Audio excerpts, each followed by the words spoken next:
네, 히브리서 10장 19절에서 25절 말씀을 가지고 세 가지 나아감이라는 제목으로 말씀 나누고자 합니다. 여러분들 히브리서라고 하는 성경은요, 이 성경이 기록된 당시에 교회 공동체의 상황이 어땠냐면요,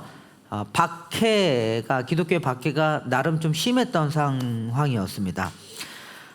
그래서 신앙을 지키기 굉장히 어려운 시대였어요. 히브리서가 기록된 배경이.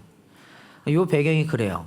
오늘날도 마찬가지지만, 그러니까 예수를 믿는다는 이유로 사회적인 불이익을 당하던 시대가 바로 이 시대였습니다. 회당에서 쫓겨나기도 했어요. 그때 이제 유대인들과 그다음에 그러니까 처음에는 기독교인들이, 그러니까 예수님을 믿고 따르는 이 기독교라고 하는, 그러니까 유대교랑 기독교가 다르죠, 여러분들. 그리스도교가 예수님을 따르는 이 기독교인들이 회당에서 전도를 했어요. 그래서 회당에서 유대인들을 먼저 1차적으로 전도해서 그들로 하여금 예수님을 믿게 만드는 이런 공동체, 기독교 공동체가 있었는데, 그 지점에서 회당에서 이 기독교인들이 이제 쫓겨나기 시작합니다. 이거를 유대인과 기독교인들의 분리라고 표현하기도 하는데, 이제 그런 어떤 일들도 일어나고, 회당에서 쫓겨나기도 하고, 또 믿음을 지킨다는 이유로 가족으로부터 단절되기도 하고, 그들의 재산을 뺏기기도 하고요. 그러니까 그런 어떤 여러 가지 박해를 받았던 시기가 히브리서가 쓰여졌던 배경이에요. 왜 박해를 받았냐면 예수 그리스도를 믿는다는 이유 때문에 박해를 받던 시기였습니다.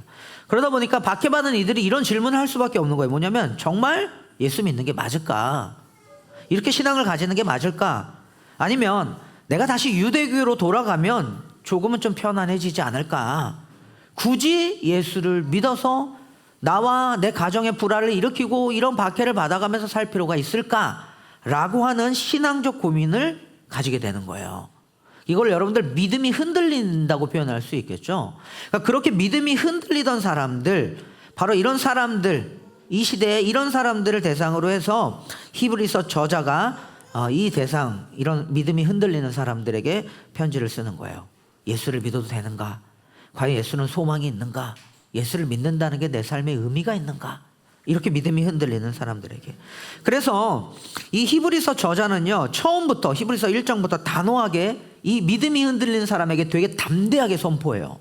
어떤 내용들이 쭉 기록되냐면 이런 내용들이 있어요. 예수 그리스도의 탁월함을 변증합니다. 교리적으로 설명해요.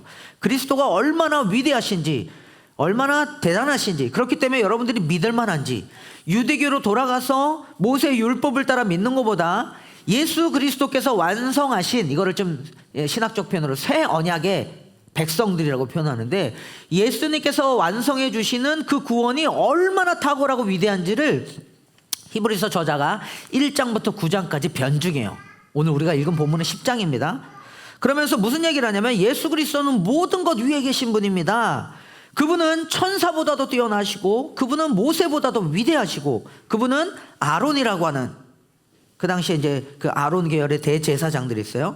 아론보다도 더 완전하신 대제사장 되신 분이 예수님입니다 라고 예수 그리스도의 탁월함을 변증합니다. 이게 히브리서 1장부터 9장까지의 바로 이 내용이에요.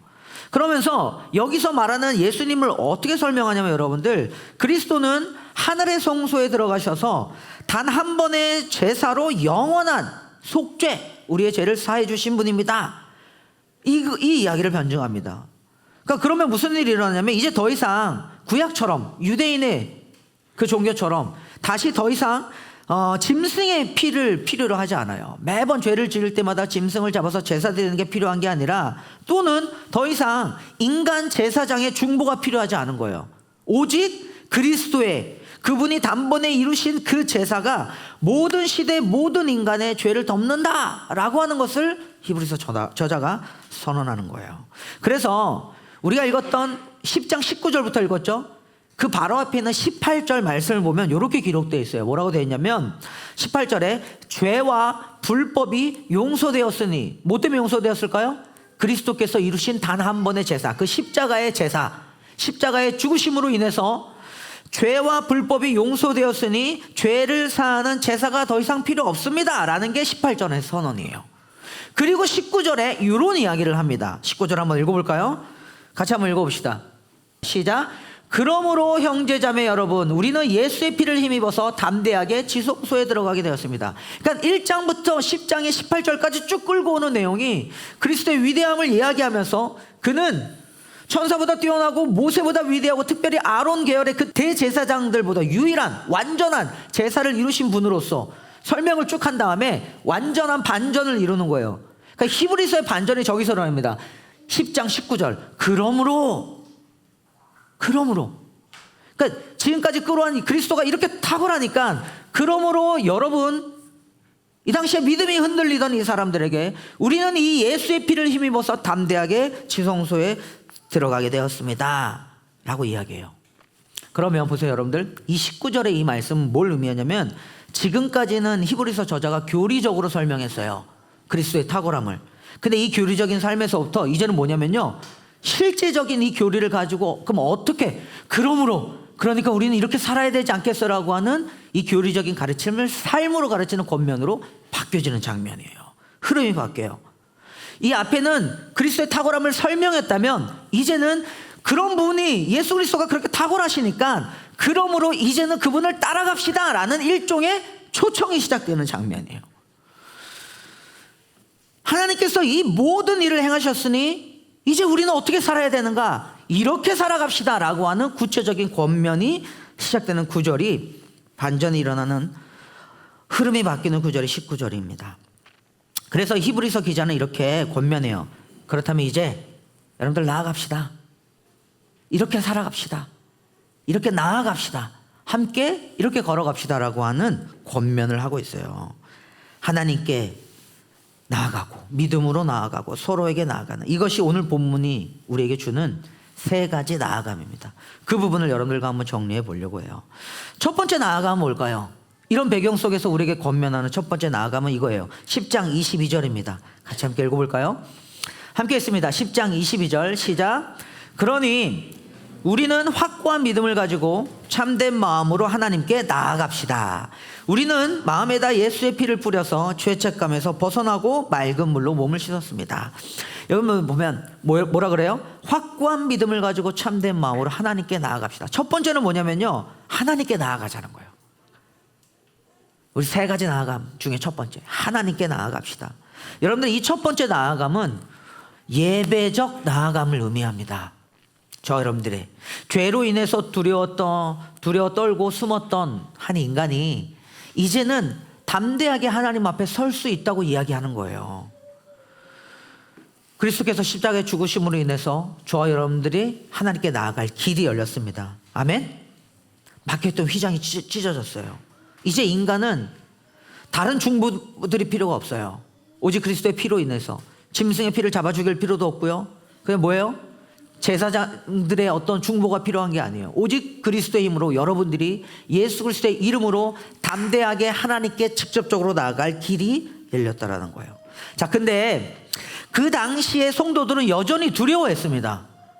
예수를 힘입어서 하나님께 나아가는 게. 왜냐하면 여전히 그들에게는 박해의 현실이 있었고요, 그들의 삶이 불안했고요, 신앙이 가지는 깊은 회의가 있었을 것 같아요.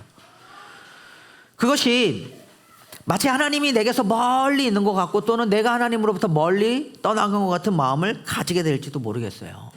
그러니까 이런 두려움들이 그들로 하여금 예수님으로부터 이렇게 멀어지게 만들어요. 신앙을 버리게 만든 거예요. 예수님을 믿는 게 의미가 있나. 여러분들, 이런 꼭 박해가 아니더라도 오늘날의 세속화된 이 도시 안에서 저와 여러분들의 삶은 여전히 예수님을 믿어야 하는가라고 하는 진지한 고민들을 우리는 가지게 될 겁니다. 그런데 히브리서 기자는 이렇게 말해요. 19절을 다시 보면, 그러므로 형제자매 여러분, 우리는 예수의 피를 힘입어 담대하게 지성소에 들어가게 되었으니, 그게 뭐래요? 예수의 피를 힘입어 담대하게 나아가게 되었으니, 22절 보면요, 이제는 담대하게 하나님께 나아가라는 거예요. 그리스도께서 행하신 이 위대한 일이 있으니. 여러분들, 여기서 나아가자라고 하는 이 말은 단순히 그냥 지금 이 자리에 우리가 모여있잖아요, 예배 자리에 앉자라고 하는 뜻이 아닙니다. 삶의 방향을 하나님께로 돌리자라는 거예요. 지금 저와 여러분들의 이 세속화된 도시 한복판에서 어떤 신앙생활을 불과 우리가 2주 만에 만났는데, 우리의 관심과 우리의 중심이 어디인지 모르겠지만 1차적으로 그 모든 삶의 방향과 중심에 있어서 다시 또 돌이키자라는 거예요. 여러분들 이거는 매 예배 시간마다 확인해야 될 중요한 지점이에요. 우리는 본성상 죽어있는 물고기와 같아서 그냥 떠내려가는 사람들이에요. 근데 살아있는 물고기는 어떻게 돼요? 시대를 거슬러 올라갑니다. 늘 그 방향을 틀어서 하나님을 향해서 나아가자. 이게 예배 행위, 중요한 행위입니다. 삶의 방향을 돌리자라는 말이에요. 그냥 예배 자리에 앉아있지 말자 이런 거 아니에요. 형식적인 신앙생활을 떠나서 삶의 방향을 하나님께 돌리고요. 눈을 들어서 내가 처해 있는 이 현실의 벽 너머에 계신 하나님을 믿음으로 바라보자. 그렇게 바라봅시다라고 하는 일종의 초대입니다. 확고한 믿음을 가지고 참된 마음으로라고 하는 표현이 있어요. 그러니 우리는 확고한 믿음을 가지고 참된 마음으로 하나님께 나아갑시다. 이 표현은 뭐냐면요, 거짓 없는 신앙, 형식적인 예배 이런 게 아니라 진실한 관계, 그리스도의 은혜로 참되게 하나님께 나아가자.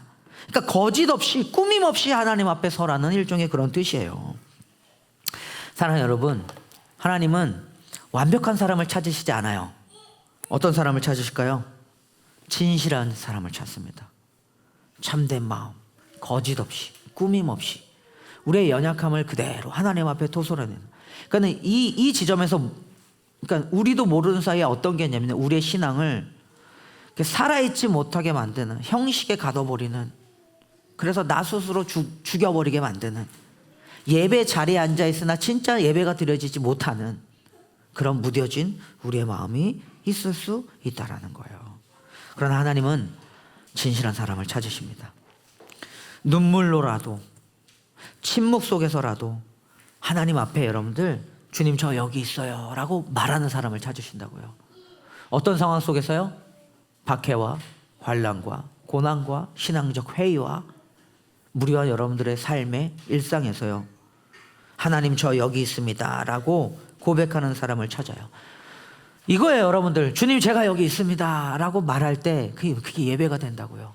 일터에서, 직장에서, 가정에서, 여러분들의 삶의 자리에서 예배가 회복되길 간절히 소망합니다. 아멘. 예배는요 단순히 교회 안에서의 의식이 아니라 매일의 삶에서 하나님 앞에 서는 귀한 자세입니다. 우리의 매일이 하나님께 주님 저 여기 있어요 라고 하는 응답이 되길 소망하는 거예요. 아멘. 여러분들 응답하십시오. 하나님 앞에 응답하시고 응답하는 삶, 예배자의 삶, 예 아버지 제가 여기 있습니다 라고 하는 하나님께 응답하는 삶을 살길 소망합니다. 아멘. 첫 번째 나아감, 하나님께 나아가자라는 거예요. 두 번째 나아감은 뭐냐면요, 이거예요. 10장 23절을 읽어볼까요? 함께 읽어봅시다. 10장 23절입니다. 시작. 또 우리에게 약속하신 분은 신실하시니 우리는 흔들리지 말고 우리가 고백하는 그 소망을 굳게 지킵시다. 그러니까 두 번째 나아감은 뭐냐면요, 믿음을 굳게 잡읍시다, 일종의 이런 거예요. 함께 신실한 하나님을 붙잡읍시다, 뭐 이런 거예요. 그러니까 두 번째 나아감은 뭐냐면 내면적인 나아감이기도 하고요, 곧 믿음의 확신을 지키는 싸움이기도 합니다. 사랑하는 여러분, 히브리서의 독자들은 이 성경의 배경은요, 신앙을 버릴 유혹 앞에 서 있었어요. 그죠? 그들은 신앙을 버려야 될 여러 가지 이유들이 있었습니다. 히브리서 독자들은요, 그 지점에서 박해와 불안 속에서 본인들이 믿는다는 이유로 고난을 받자 어떻게 됐을 것 같아요? 이제는 이 믿음을 조금 내려놔도 되지 않을까? 아까 말했죠, 유대교로 돌아가는 게 낫지 않을까? 언제까지 이렇게 믿어야 되나? 왜냐하면 믿는다고 해서 내 삶이 바뀌는 게 아니라 오히려 더 박해가 심해지니까. 그런 마음이 그들에게 스며들지 않았을까요? 그때 히브리서 기자는 이런 권면을 하는 거예요. 그들의 시선을 하나님을 향하게 하고요, 그러면서 하나님을 바라보게 합니다. 사랑하는 여러분, 저 보세요. 우리의 믿음이 흔들릴 수 있어요. 근데 그때 우리가 봐야 될 것을 보길 소망합니다. 믿음으로 하나님을 바라보시라고요. 그러면 거기에 뭐가 있냐면요, 이분이 보이세요. 뭐냐면 우리에게 약속하시는 분이 보이시는데 그분이 어떤 분이시라고요? 신실하시니. 개역개정에는 저게 미쁘신이라고 표현되어 있어요. faithful, 신실하다, 믿을만하다라는 거예요. 제가 지난번에 시온이 소연이 예화 들은 거 있죠? 크리스마스에 사줄게. 최종적으로 이 아이에게 티니핑 우주별 정거장 세트를 사주는 건 아이의 노력이에요? 아니면 아빠의 의지예요? 전적인 아빠의 의지예요. 그것은 아빠가 가지고 있는 자비로움에 기초한다고요. 우리 하나님이 가지신 자비로우심, 하나님의 신실하신 성품에서 저와 여러분들이 주신 약속이 힘이 있다고요. 그거를 붙잡으라고요. 언제요? 내가 정말 하나님 믿을 만합니까? 라는 이 상황이 우리에게 주어졌을 때. 그러니까 약속하신 이는 미쁘시니 신실하시니라고 하는 말은 믿음의 근거가 우리의 의지에 있는 것이 아니라 하나님의 신실하심에 있다는 것을 우리에게 밝혀주는 거예요. 이게 히브리서 저자가 그 당시에 믿음이 흔들리는 사람들에게 전 권면이었어요. 이걸 붙잡고 하나님께 나아갑시다. 신실하신 하나님을 바라봅시다. 사랑하는 여러분, 믿음을 붙든다는 것은요, 상황이 아니라 신실하신 하나님을 신뢰한다는 거예요. 한번 따라해 볼래요? 내가 처한 상황과 환경이 아니라 내게 주신 하나님의 약속이다. 그게 승리하는 거예요. 그러나 결국에 내 삶에 최종적으로 승리하는 것은 내가 처한 상황과 환경이 아니라 내게 주신 하나님의 약속이 이긴다고요. 그 지점을 붙잡으시길 바라요. 아멘. 믿음을 굳게 잡는다는 것은요, 환경이 좋아질 때까지 그냥 기다리는 게 아니에요. 그냥 수동적으로 기다리는 그런 게 아니에요. 보이지 않아도 느껴지지 않아도 하나님의 약속을 적극적으로 붙잡는 선택이고 노력이 여기 들어갑니다. 저와 여러분들 안에 그냥 의미 없이 막 하면서 기다리는 게 아니라 이 미쁘신 하나님의 약속을 붙잡고 신실하게 싸워가시는 우리 시심이 되길 소망해요. 아멘. 그렇기 때문에 여러분들 신앙은요, 흔들리지 않는 게 아니라 흔들려요. 원래 흔들려요, 신앙이. 근데 흔들릴 때마다 뭐 하는 거예요? 다시 믿음으로 붙잡는 게 신앙이에요. 그게 저와 여러분들의 실체입니다. 하나님께서 약속을 지키시는 분이라는 것을 믿는다면 우리의 인생의 흔들림 속에서도 다시 우리는 중심을 잡을 수 있을 것입니다. 넘어져도 다시 일어날 수 있는 그 하나님의 은혜를 붙잡기를 소망해요. 아멘. 이게 두 번째 나아감입니다. 뭐라고요? 믿음을 굳게 잡고 신실하신 하나님을 붙잡읍시다. 세 번째 나아가는 건 뭘까요? 세 번째 나아감은 이거예요. 히브리서 10장 다음에 24, 25절 함께 읽어보겠습니다. 24, 25절 같이 읽어볼게요. 시작. 그리고 서로 마음을 써서 사랑과 선한 일을 하도록 격려합시다. 크게 있습니다. 25절 시작.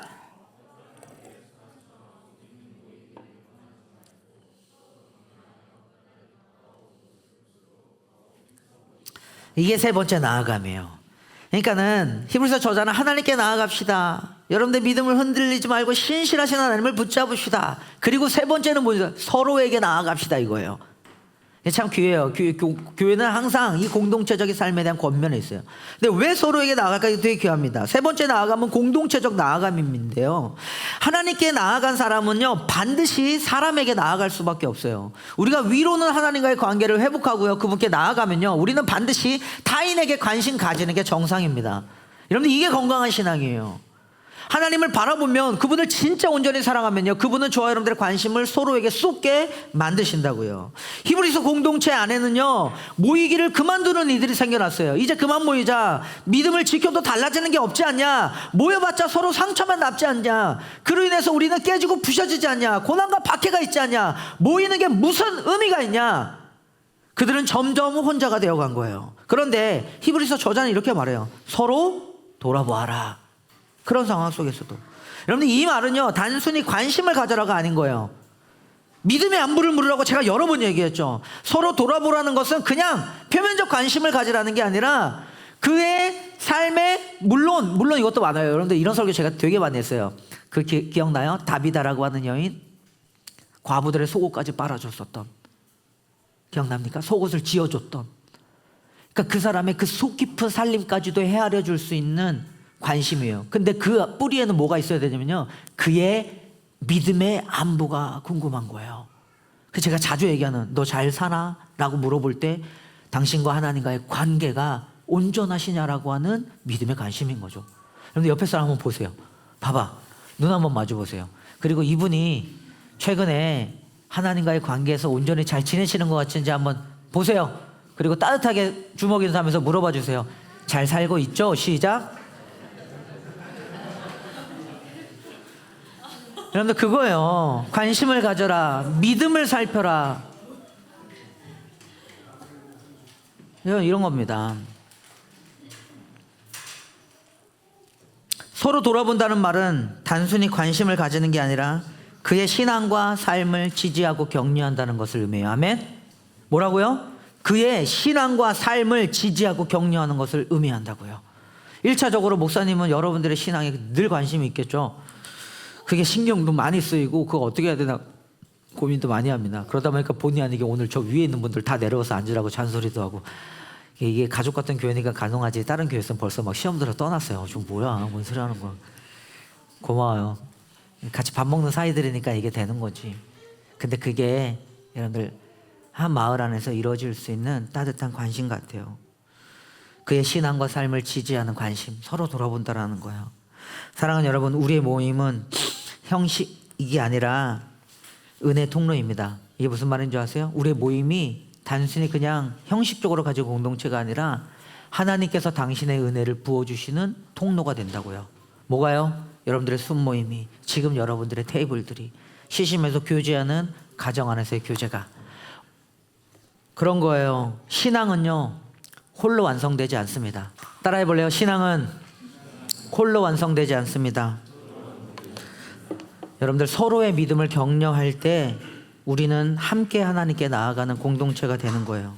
그래서 히브리서 저자는 요 얘기를 해요. 모이기를 힘쓰라. 아멘. 따라해봐요. 모이기를 힘쓰라. 따라해보세요. 부흥회, 사경회, 참여자. 하다가 이런 건 바로바로 잘 알까. 그것 때문에 이 말씀을 준비한 건 아니에요. 모이기를 힘쓰는 것은 단순히 예배 출석이 아니라 은혜의 관계를 붙드는 행위입니다. 제가 되게 좋아하는 건요, 여러분들 주일날 예배 모이는 것보다 제가 더 좋아하는 모임이 뭔지 아세요? 여러분들이 곳곳에서 여러분들끼리 모여서 밥 먹고 교제하는 모임이 전 더 좋아요. 그래서 찬이가 막 친구들 불러가지고 집에서 파티하고 이런 모습들을 보면 좋아요. 근데 진짜 좋을 때는 언제인 줄 알아요? 거기에 그 그룹에 우리 공동체에서 소외되는 어떤 사람들이 같이 있는 거야. 내가 평소에 교제하지 않았던 그 사람이 거기 앉아 있는 거야. 그땐 눈물 나요. 이거지. 하나님이 그렇게 우리를 부르셨지. 여러분들 죽을 때까지 우리는 내가 편한 결과 싸울 것입니다. 불편한 사람과 함께 할 것이고요. 그들의 필요를 채우기 위해서 우리는 고민할 겁니다. 누군가의 기도가 누군가의 믿음을 붙든다고 했어요. 어떤 사람들은 어려운 시간을 지나는 사람들도 있어요. 누군가의 따뜻한 손길이 누군가의 마음을 일으켜요. 그래서 저는 이렇게 얘기해요. 교회는 완벽한 사람들이 모인 곳이 아니라 서로를 붙드는 연약한 사람들의 공동체입니다. 그래서 모이기를 힘쓰라는 말이 어떤 의미인 줄 아세요, 여러분들? 모이기를 힘쓰라? 단순히 출석을 지키라 이런 얘기 아니에요. 이게 우리 다정이가 독서 모임 했으니까 거기 다 와서 모이라. 다정아, 그냥 그 표면적으로 모이는 것도 물론 감사하긴 하지만, 그지? 그걸 원하는 게 아니에요. 뭐예요? 이거예요, 여러분들. 모이기를 힘쓰라는 말은 은혜의 관계를 지키라는 거예요. 하나님이 저와 여러분들에게 주신 은혜의 통로가 되는, 서로에게 은혜를 공급하는 그 통로가 되는 이 관계를 지키라는 거예요. 제가 최근에 읽은 책이 여러분께 추천하고 싶은 책이 한 권 있습니다. 서로의 새벽을 지켜줄 사람들. 이 말이 참 좋아서 얼마 전에 인스타에 올린 글인데 한번 봅시다. 사람을 남기는 사람이라는 책이 있어요. 정지우 작가가 쓴 책인데 진짜 좋아요. 관계에 있어서 좀 고민이 있는 분들은 읽으면 좋고, 호흡도 되게 짧아요. 그래서 진짜 적극적으로 추천하는 책 중에 하나입니다. 아랫마을에는 한번 소개했었고요. 사람을 남기는 사람, 관계에 있어서 여러 가지 고민 있으신 분들은 되게 좋은 책입니다. 근데 이 책에서 이런 얘기를 해요, 여러분들. 안 보이니까 제가 읽어드릴게요. 뭐라 그러냐면, 들어보세요. 일출과 일몰, 자정을 지난 다음에는 무엇이 있을까? 어쩌면 깊어가는 삶의 새벽이 있을 것이다. 우리는 서로의 새벽을 지켜줄 몇몇 사람을 갖고 다시 삶의 나머지 시간을 견뎌낸다. 그러고 나면 삶은 이제 한 바퀴를 모두 돌아 있을 것이다. 그 한 바퀴를 함께 돌 몇몇 사람들을 붙잡는 것이 그저 삶이다. 저는 이 말이 되게 의미 있게 와닿았어요. 어떤 문구냐면 요거야. 우리는 서로의 새벽을 지켜줄 몇몇 사람을 갖고 다시 삶의 나머지 시간을 견뎌낸다. 어때요, 여러분들? 되게 와닿지 않아요? 저기 무슨 의미인 줄 아세요? 이런 거예요. 새벽이 되면 뭐예요? 야, 자냐? 너 뭐 하냐? 내가 많이 하는 거예요. 밤늦게 막 하면서, 야, 누구야? 그냥 한 번씩 불러요. 한번 현석이가 한번 불렀다가, 심심하면 덕한이 한번 찾았다가, 가끔 상미, 그러니까 밤늦게 새벽에 나한테 호출하게 온 사람들 있죠. 이름을 불러. 이제 왜 나는 안 불러? 그래서 그 애기 엄마들이나 피곤한 사람들은 밤늦게 엄마들 함부로 부르는 거 그렇잖아요. 불러요. 왜 부를까요? 그런 거예요. 나에게도 그 새벽이 누군가 같이 있었으면 하는 마음이 있지 않았을까라는 생각에 찾는 것 같아요. 심리학적으로 그래요, 여러분들. 자정 이후의 시간은 혼자 건너기 어렵다 그래요. 무슨 말이냐면 심리학적으로 자정은 자기의식이 가장 약해지는 시간대래요. 감정적으로는 불안과 고독이 극대화되는 시간이래요. 그래서 여러분들 그 밤에 침대에 누워서 벼랑 온갖 가지 상상을 다 하죠. 혹시 그날에 있었던 일 때문에 저 사람이 날 미워하면 어떡하지? 저 사람과의 관계가 깨지면 어떡하지? 쟤네들끼리 모여가지고 나에게 무슨 얘기를 하면 어떡하지? 불안과 걱정과 근심이 극대화되는 시기가 이 새벽이에요. 이게 심해지면 뭘 해요? 죽어버릴까?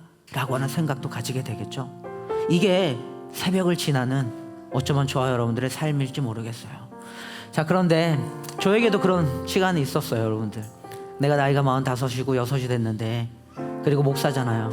나름대로 여러분들 앞에서 이뤄낸 것들도 있어서 막 행복한 삶을 살 것 같은데, 불과 지난주였어요. 워라벨을 갔음에도 불구하고 제주도에서 캠프가 막 진행되는 중인데, 아마 캠프 참여했던 사람들은 알 거예요. 목사님이 어떤 컨디션이었는지. 온전히 집중하기 쉽지 않았지만 나름 굉장히 어려움들을 나도 겪고 있었거든요. 근데 밤에 자는데 그런 거 있잖아. 새벽에 막 쫓기는 꿈을 꾼 거야. 그러면서 새벽 한 3시 반인가 이렇게 눈을 딱 떴어요. 그때 그거 아세요? 쫓기던 그 꿈속에서 긴장감이 꿈을 깼는데도 심장을 조여오듯이 나에게 아직 남아있는 거야. 이 떨림이 눈을 떴는데도. 그런 적 있죠. 그러면서 한 10번 이상 숨을 들이마시면서 생각했어요. 나 극도로 스트레스 받고 있구나. 이러다 공황이 올 수도 있겠구나. 그런데 미안해. 그 정도는 아니야. 그냥 순간 생각한 거예요. 근데 그게 단순히 내 일이 아니라 최근에 제 주변에 일어난 여러분들의 형편을 걱정했던 내 마음이었어요. 내 삶보다도 한 사람 한 오지랖 넓어갖고 누구 일 생각하다 보니까 그게 막 몰려오는 거예요. 몰라요. 해결해 주지도 않을 거면서 왜 그렇게 니네들의 표현이 미안해. 자기네들의 삶을 걱정하면서 하는지. 그 긴장이 극도로 숨이 멎을 것 같은 그 꿈을 꾸고 일어나는 새벽에 잠에서 깨어서도 긴장된 계속된 밤이 있는 거죠. 어쩌면 우리는 그런 새벽을 지날 때, 저는 이 문구가 이래요. 누군가의 새벽을 지켜준다는 건 그의 어둠 속에 함께 머무는 게 아닐까. 서로 돌아보라 그랬죠. 사랑과 선행으로 격려하라 그랬죠. 그러면서 함께 하나님께 나아가고 신실하게 믿음을 붙잡으면서 그걸 가지고 서로에게 나아가라 그랬죠.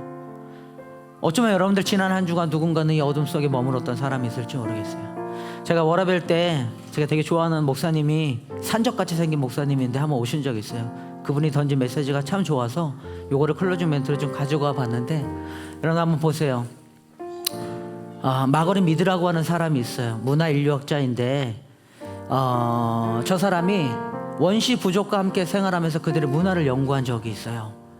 1930년대 뉴기니 섬에 가서 세 부족을 연구했습니다. 아라페시 부족, 문두구모 부족, 트셈블리 부족, 이 세 부족을 저 섬에서 연구하는데, 이 세 부족 안에서의 이렇게 비교 연구하면서 이런 논문을 썼어요. 뭐냐면 세 부족에서의 성과 기질이라는 것을 책으로 펴낸 거예요. 어떤 거냐면, 문화인류학자잖아요. 마거리 미드는 어떤 생각을 하고 있냐면, 남성과 여성의 성을 결정하는 게 그러니까 환경 때문이다라는 것들을 저 세 부족의 연구를 통해서 밝혀낸 거예요. 근데 우리가 보고 싶은 건 그게 아니에요.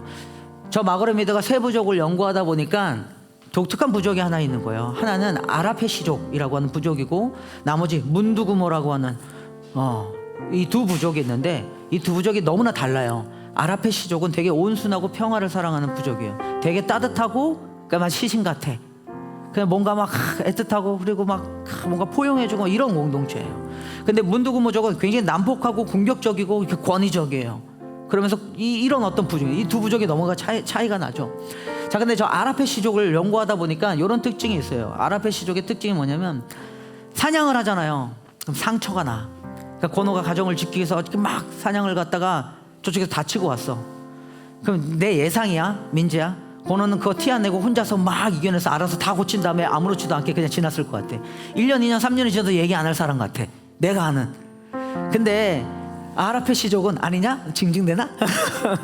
난 그럴 것 같아, 고노가. 근데 여러분들 보세요. 아라페 시종 어떤 특징이 있냐면요, 그렇게 해서 다쳤어. 그럼 고노가 저쪽에서 이렇게 한대요. 저 다쳤어요, 나 아파요. 그럼 어떻게 하는 줄 알아? 여기 있는 모든 사람들이 다 달려가서 고노 다쳤어, 너 어디? 누가 뭐 어떻게 된 거야, 왜? 그러면서 막 걱정해 주는 거예요. 상처가 나면, 사냥을 하다가 상처가 나면 저 아파요 라고 말하는 공동체래요. 실제로 저 아라페 시족이 아파요라는 신호를 하지 않고 저걸 어떻게 하냐면 운대요. 흐느껴 운대요. 그리고 입술을 부르르 떨면서 이렇게 표현한대요. 이게 신호, 아이들에게 조용히 숨죽여서 울고 있는데도 모든 부족들이 다 찾아가서 그것들을 포용해주고 보듬어 준대요. 여러분들, 마거리미드가 이런 질문을 받은 적이 있어요. 되게 인상 깊은데, 인류 문명의 첫 번째 징조는 무엇입니까? 문명이 시작되었다고 하는 첫 번째 징조가 무엇입니까? 라고 질문을 받은 적이 있대요. 그럼 뭐라고 대답할까요? 뭐 빗살무늬 토기? 아니면 그 동물 생선의 뼈 가지고 동물의 뼈 가지고 고기를 잡았던 뭐 이런 도구들의 활용? 이런 걸 얘기해 볼 수 있잖아요. 근데 마거리미드는 요 얘기를 해요. 뭐냐면 약 1만 5천 년 전 부러졌다가 치료된 사람의 넓적다리 뼈가 문명의 시작입니다 라고 이야기해요. 저게 뭔 소리야? 여러분들, 이런 거예요. 부러졌다가 치료된 넓적다리뼈. 저 당시에는 의술이 발달되지 않았어요. 넓적다리뼈가 부러지면 보통 6주 정도는 움직이지 못한대요. 그 무슨 말일까? 저게 부러졌는데 치료됐고 고쳐진 증거가 있는 거예요. 그럼 누군가 움직이지 못하는 이 사람의 삶을 6주 동안 지켜주고 보호해줬겠죠. 누군가 함께해줬겠죠. 걷지 못하는 이 사람의. 인간이 그렇게 지어졌어요. 여러분들, 자신만의 생존을 도모하지 않고 동료 인간의 존재를 인식하는 것. 그 동료가 역경에 처했을 때 함께 공감하고 그가 어려움을 이겨내도록 도울 수 있는 것. 서로 돌아보라는 말의 의미겠죠. 저는 이 말이 이렇게 들려요. 영상을 하나 갖고 와봤는데 한번 볼래요? 여러분들, 이 영상 알아요? 보이니?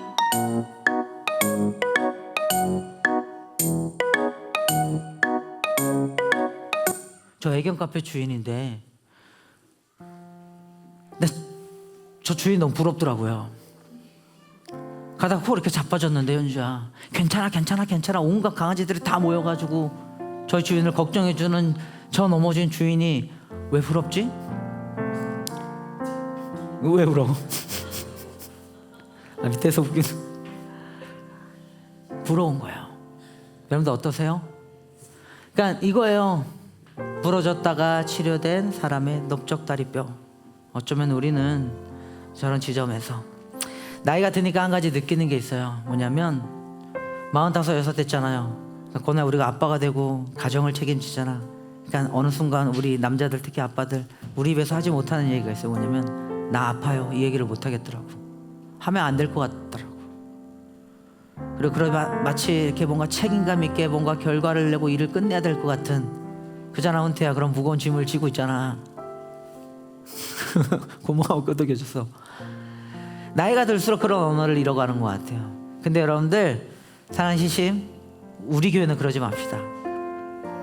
우리는 그러지 맙시다. 서로를 돌아본다고 했을 때에 그 연약함을 고백해도 괜찮아라고 걱정해주는 사람들 됐으면 좋겠어요. 예수 공동체의 특징이래요. 뭔지 아세요? 우리는 삶을 사다가 상처가 나면 어떻게 할까요? 걱정하는 거예요. 나 궁금한 거야. 사모님 괜찮아요? 그 막 아이니까지 데려가면서 연기해야 되는 상황들이, 여러분들 좀 물어봐 주세요. 괜찮냐고, 할 수 있냐고. 그리고 좀 표현해 보세요. 서로에게.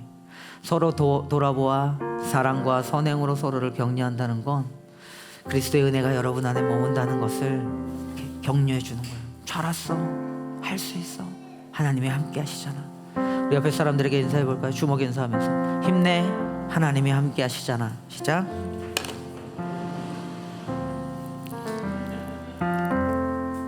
사랑하는 여러분, 이런 결론을 드리고 싶어요. 3가지 나아감이라고 얘기했죠. 그러니까 우리 흔들리지 말고 함께 나아갑시다. 예수님께서 저와 여러분들을 위해서 길을 여셨습니다. 아멘. 우리가 갈 수 없었던 하나님께 나아가는 길을 그분의 피를 힘입어서 담대하게 열어놓으셨어요. 그러면 이제 남은 저와 여러분들의 길은 하나예요. 뭔지 아세요? 같이 갑시다. 나아갑시다. 그 길을 걸어가는 겁니다. 첫 번째, 하나님께로 가십시오. 그분의 임재 속으로 들어가십시오. 예배의 삶입니다. 두 번째, 믿음을 굳게 잡으십시오. 약속하신 분의 신실하심을 신뢰하시길 바랍니다. 아멘. 신뢰의 삶이에요. 세 번째 뭐예요? 서로에게 나아가십시오. 사랑으로 서로에게 손을 내밀면서 서로를 돌아보십시오. 사랑의 삶입니다. 아멘. 이 세 가지 나아감은 결국 하나의 방향을 가리켜요. 뭔지 아세요? 그것이 우리를 그리스도께 나아가게 합니다. 그 은혜가 흩어진 한 주간의 삶 가운데 풍성하게 머물길 간절히 소망합니다. 아멘. 우리 옆 사람과 주먹 인사합시다. 차연팀 나와주시고요. 주먹 인사하면서 이렇게 힘내, 하나님이 함께 하시잖아 인사하겠습니다. 시작.